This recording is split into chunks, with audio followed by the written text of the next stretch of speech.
Kia ora and welcome back to Wellywood Wargaming. My name's Damon, and in this episode of Sump Banter, we're going to be doing something a little bit different, something a little bit fun, and that is going to be the 10 commandments of Necromunda, or what I would regard as the 10 rules that you should or shouldn't do in Necromunda, based on my experience in the game so far to date.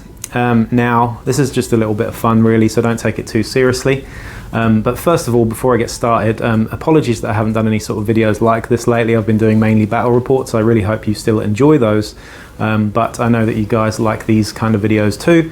But you know, if you've got any ideas for any other videos or any other topics that you'd like me to talk about regarding the great game that is Necromunda, then please do hit me up, either email me or just let me know in the comments section below. And continue to support the channel by liking, sharing, subscribing, and also checking out my Patreon as well. Just a quick mention to the lovely guys at Sump City Radio. I shed a little tear of happiness the other day when you mentioned me on the show. I was really humbled by that, so thank you very much to those guys over at Sump City Radio, who I respect and admire greatly in what you do, so thank you a lot for that. But getting into it anyway, we're going to discuss what I regard as the 10 most important rules in Necromunda around the game, so let's get into it. Number 1, thou shalt not cheat. So there are a number of ways that you can cheat in this game. You can cheat in any game because at the end of the day it's a game, but Necromunda has an awful lot of complexity and layers of detail that you could easily abuse and cheat to your heart's content if you're that way inclined. I would suggest, if you're part of a Necromunda gaming group, that you seriously think twice about cheating, because you may get kicked out of your group. Of course, there are many different ways that you could cheat. You could cheat by, you know, moving a ganger an extra inch, or pre-measuring by accident or something like that. You could also cheat with your updates to your gang rosters, things like that, in the game, and using Yak Tribe incorrectly, things like that. Don't do it. It's not cool. I know that there are people that have actually messaged me saying how I've got someone in my group who we think is cheating. How do I deal with it?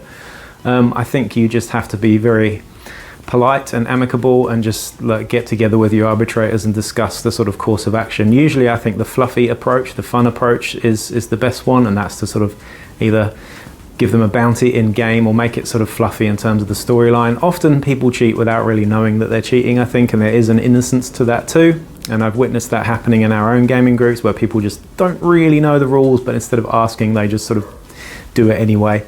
Avoid cheating at all costs. It isn't good for a gaming group, and if one person does it, it's quite easy for other people to follow suit as well if it's not dealt with quickly. So that was commandment number 1.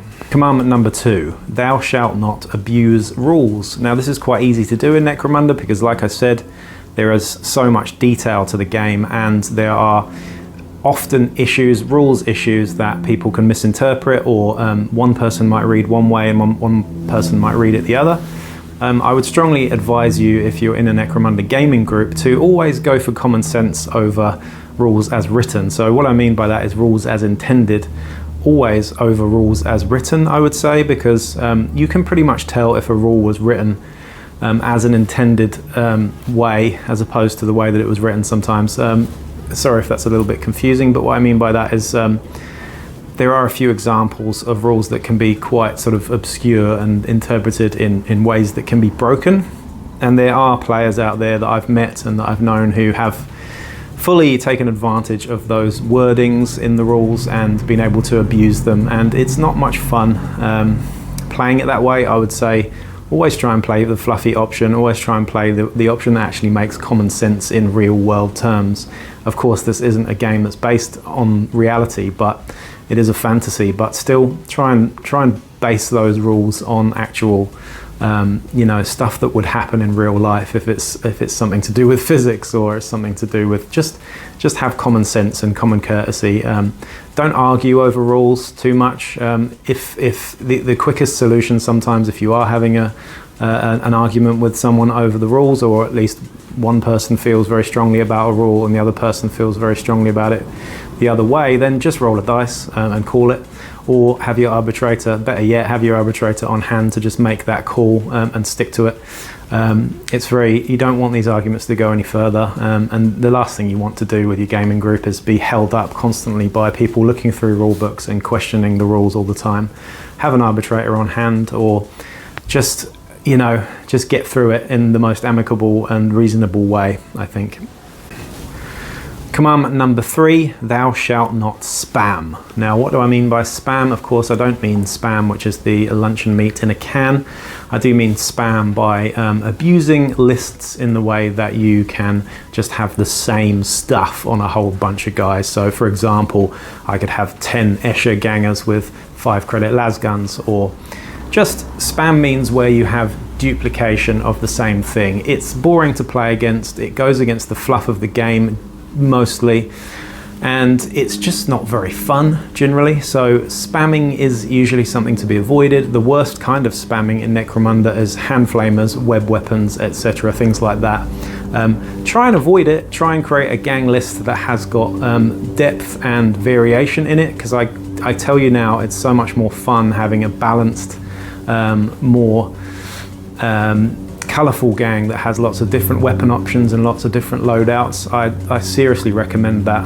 Spam lists are no fun at all to play against, or actually to play with either. You will get bored of those spam lists really, really quickly.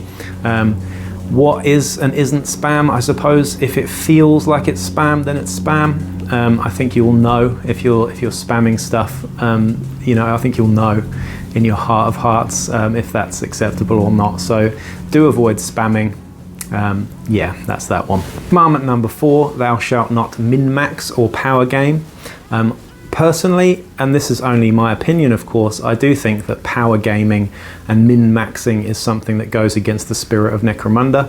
I think if you are that kind of player and you're used to playing sort of tournaments and stuff in 40k, then it's definitely a very different game. I think Necromunda is best played in a sort of thematic way. I think it should be more of a narrative style of play, generally speaking. So in terms of min-maxing, what do I mean by that? Like, certain lists can be min-maxed in a certain way to be very, very cost effective, but also very potent in game.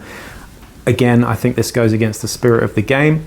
Goliaths come to mind when I think about the ideal sort of min-maxing scenarios, particularly with gene smithing and whatnot, but there are options for every single gang list in the game to be min-maxed, so to speak. Now, I'm not saying that it's a bad thing to min-max and optimize your lists by all means, but you'll know what I mean when I'm talking about min-maxing, and certainly power gaming as well.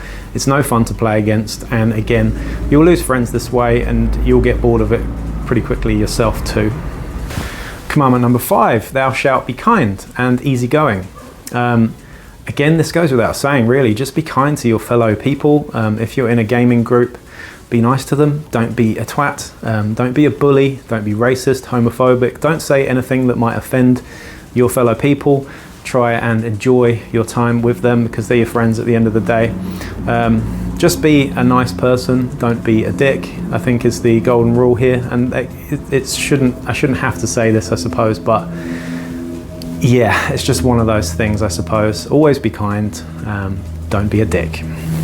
Commandment number 6, thou shalt always paint your miniatures. Now, I don't have anything against playing people who don't have painted miniatures and terrain, but it is so much nicer to play with painted miniatures and terrain. It goes without saying, really. I know that some people have less time on their hands. I know that some people aren't particularly confident at painting and whatnot, but give it a try. You might really enjoy it. If not, there are people that will paint for you. You can get your miniatures commission painted. You can get your friends to paint them for you, or you can just slap 2 or 3 colours on some miniatures and call it done. It doesn't have to be really, really good, but a little bit of effort goes a long way to making the whole experience better for everybody, I would say, particularly on the terrain front as well. If you're going to play on terrain that is just grey plastic, it's not going to have any real feel to it, and for me it's just not Necromunda until it's actually grimdark and painted filthy and nasty, and that's quite easy to achieve as well. So always paint your miniatures and try and help each other out in that as well. What I suggest doing as well, which is a really nice thing to do and something that we do here, is we have hobby nights. So Selby or someone might come over and we'll actually just sit there and listen to music and talk and paint, and it's just lovely, and I'm seriously recommending that to all of you. It's a really nice thing to do. Necromunda commandment number 7, thou shalt not become salty. Now, what do I mean by salty? I mean, don't have little tantrums and hissy fits if games don't go your way. Yes, you may occasionally roll several ones in a row, and you might have some really bad luck. At the end of the day, it is a dice game, so you know, no matter how good a player you are, sometimes you're just going to have shit luck. It's really important not to get down about this, not to get in a strop. At the end of the day, you're probably an adult playing a board game, so just remember that it is just a game. It's nothing to be taken too seriously. Your fighters aren't real, and if they die, they die. Yeah, it sucks, and you do get emotionally invested in your gangs as they improve and they gain experience and skills and things like that, and that's the real fun in Necromunda, is campaign play, if you ask me. But try not to get salty. It's really hard sometimes, because occasionally even I get salty, and I've been playing for quite a while. You know, if my favorite ganger or leader or champion dies in a game, it can be really hard to deal with, because you know that you're not going to be able to replace them very well. But at the end of the day, if you look at the big picture, it is part of the fun of Necromunda, is having these things happen, really. So you can look back on them and create real cool stories and stuff. So try not to be salty, is that one.